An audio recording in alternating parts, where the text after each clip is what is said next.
औज़ुबिल्लाहि मिनश्शैतानिर्रजीम बिस्मिल्लाहिर्रहमानिर्रहीम अस्सलामु अलैकुम वरहमतुल्लाहि वबरकातुहू। गुरचानी चैनल की तरफ से मैं हूं अब्दुल लतीफ़ गुरचानी। इस दुआ के साथ कि अल्लाह ताला आप सब पर आसानियाँ फरमाए और आप सबको आसानियाँ तकसीम करने की तौफ़ीक अता फरमाए। आमीन सुम्मा आमीन। हमेशा की तरह यही अर्ज़ है कि अगर ये मेरी काविश आपको अच्छी लगे तो बराए मेहरबानी इसे लाइक कीजिए, शेयर कीजिए और बेल के निशान को प्रेस कीजिए ताकि मेरी हर आने वाली नई वीडियो आप तक फ़ौरन पहुँचे। दीदावरों के शहर में हर एक पस्ता कद, दीदावरों के शहर में हर एक पस्ता कद, पंजों के बल खड़ा है कि ऊंचा दिखाई दे। अब मैं जो एक सच्चा वाक़या या एक सच्ची कहानी आपसे बयान करने लगा हूँ, आप अगर थोड़ी देर मेरे साथ रहेंगे तो उस कहानी में इस शेर की जो मैंने आपकी खिदमत में पेश किया है ख़ुद ब खुद तशरीह हो जाएगी। ये कहानी बयान की थी उस वक्त के मशहूर हीरो, उस वक्त के मशहूर एक्टर, उस वक्त के मशहूर करेक्टर एक्टर जो कि आज हम में नहीं हैं, इस दुनिया से जा चुके। बतौर मुसलमान हम सब का फ़र्ज़ बनता है कि हम हर जाने वाले मुसलमान के हक़ के यानी मुसलमान के हक़ में दुआ करें कि अल्लाह ताला उनकी बख्शिश फरमाए। ये थे यूसुफ़ खान अल मारूफ दलीप कुमार। वो ख़ुद बयान करते हुए कहते हैं कि एक बार मैं अपने मुल्क यानी अंदरून मुल्क इंडिया में बज़रिया हवाई जहाज़ सफ़र कर रहा था। मेरी सीट के साथ एक यानी अधेड़ उम्र के यानी जवानी ढलती हुई एक शख्सियत यानी बैठी थी, जिनको मैंने हाय कहा और थोड़ा सा उनसे मैंने यानी हेलो हाय कहा तो उन्होंने मुझे हेलो हाय का जवाब दिया। फिर ख़ास तवज्जो उन्होंने मुझ पर ना दी, जबकि जहाज़ में बैठे हुए तमाम मुसाफिरों ने मुझे पहचान लिया और बारी बारी मेरे पास आए और मुझसे मेरी खैरियत मालूम की और मुझसे हाथ मिलाया। फिर ये चीज़ जो है ना मुझे बर्दाश्त ना हुई। फिर मैं यानी उनसे यानी तारुफ़ कराने के लिए फिर मैंने उनसे उनकी खैरियत दरियाफ़्त की, उन्होंने मुझसे मेरी खैरियत दरियाफ़्त की। फिर नाम बताने से पहले मैंने मुनासिब समझा कि ये सवाल किया जाए। मैंने उनसे सवाल किया, सर क्या आप फ़िल्में देखते हैं?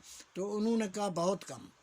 फिर मैंने उनसे ये कहने की कोशिश की कि मैं भी फ़िल्मों में काम करता हूँ, मैं भी एक्टर हूँ। उन्होंने कहा यानी बहुत अच्छी बात है। उसके बाद फिर वो यानी मसरूफ़ हो गए।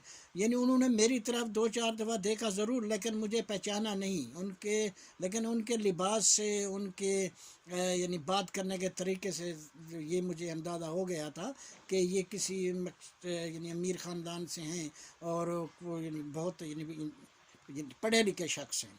अब हमारी मंजिल यानी आ गई। मैं भी एयरपोर्ट पे, जहाज़ ने लैंड किया, मैं भी उतरा हूँ एयरपोर्ट पे, वो भी उतरे हैं।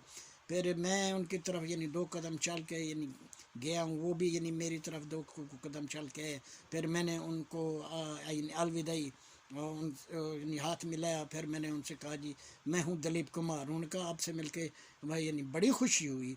फिर उन्होंने अपना नाम बताया कि मेरा नाम है JRK यानी टाटा। अब मेरे काफ़ी सारे दोस्तों को यानी मालूम ना होगा शायद कि टाटा एक बहुत बड़ी कंपनी थी, बल्कि आज भी है। ये कंपनी यानी पार्टीशन से यानी पहले भी यानी इनके कारखाने थे। ये यानी बसें उस टाइम में यानी 1947 से भी पहले इनके कारखाने थे जहाँ पे ये बसें बनती थी, बड़े बड़े ट्रक बनते थे, कारें बनती थी, जीपें यानी बनती थी, यानी करेनें बनती थी, यानी मुख्तलिफ़ किस्म की मशीनरी वहाँ पे तैयार होती थी। और जहाँ तक मुझे याद पड़ता है कि हमारे मुल्क पाकिस्तान में भी GTS में कभी टाटा की बसें भी चला करती थी और रोडों के ऊपर टाटा के ट्रक भी थे और टाटा की छोटी गाड़ियाँ भी थीं। ये तो फिर जब 1965 की जंग होती है, उस जंग के बाद फिर जो है ना इन गाड़ियों पे यानी पाबंदी लगा दी जाती है, बंदिश इनकी कर दी जाती है। लेकिन आज भी सऊदी अरबिया दूसरे यानी ममालिक में आज भी यानी टाटा की बसें, ट्रक, छोटी बड़ी गाड़ियाँ यानी रोडों पे रवां दवां हैं। फिर अब जो साहब यानी दलीप कुमार साहब से जो यानी मिले, वो इस कंपनी के यानी चेयरमैन थे, मालिक थे। फिर दलीप कुमार साहब ये कहते हैं कि मैं तो ये समझता था कि सिर्फ मैं हूँ, सिर्फ दुनिया मुझे जानती है क्योंकि मैं एक मकबूल सितारा हूँ, तमाम दुनिया यानी मुझे जानती है। लेकिन फिर उस वक्त मुझे एहसास हुआ کہ صرف میں ہی نہیں ہوں، کچھ اور بھی ہیں، اور کچھ ایسے بھی ہیں جو دلیپ کمار کو نہیں جانتے، لیکن انہیں دنیا جانتی ہے۔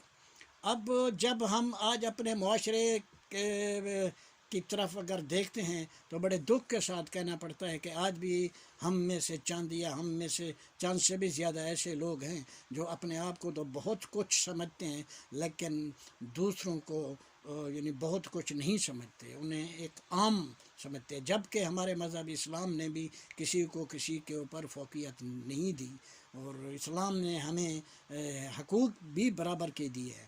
ہاں، اس شخص کو ضرور فوقیت مل جاتی ہے جو اپنے مذہب، جو اسلام کے اندر رہتے ہوئے ایک بہت بڑا کردار بن جائے تو اس کو تو فوقیت ہو سکتی ہے۔ اب یہ بات بھی آپ کے مشاہدے میں آئی ہوگی کہ میں نے بھی کئی بار دیکھا ہے کہ جب زور سے آندھیاں چلتی ہیں تو بڑے بڑے درخت جو اپنے جگہ پہ ایک لوہے کے کیل کی طرح یعنی کھڑے رہتے ہیں۔ پھر میں نے یہ بھی دیکھا، وقت نے مجھے یہ بھی دکھایا ہے کہ وہی درخت سڑکوں پہ یعنی تنکوں کی طرح یعنی بکھرے پڑے ہوتے ہیں، اور جو چھوٹے درخت ہوتے ہیں وہ ابھی نشو نما پا رہے ہوتے ہیں، وہ نہیں گرتے، کیوں؟ وہ جب ہوائیں چلتی ہیں تو وہ ہوا کے ساتھ اپنے آپ میں جھکاؤ پیدا کر لیتے ہیں، جس کی وجہ سے وہی پھر بچ بھی جاتے ہیں اور پھر وہی پروان بھی چڑھتے ہیں۔ جو ڈالی جھکنا نہ جانے وہ ٹوٹ جاتی ہے۔ اب اسی بات کو لے کے ہمارے بزرگ شاعر حضرت خواجہ غلام فرید، جن پہ اللہ تعالیٰ کی رحمت ہو، وہ بھی فرما گئے ہیں کہ زیر تھی زبر نہ بن متا پیش پوئی، زیر تھی زبر نہ بن متا پیش تھی پیش پوئی۔ سنے رب دے والے۔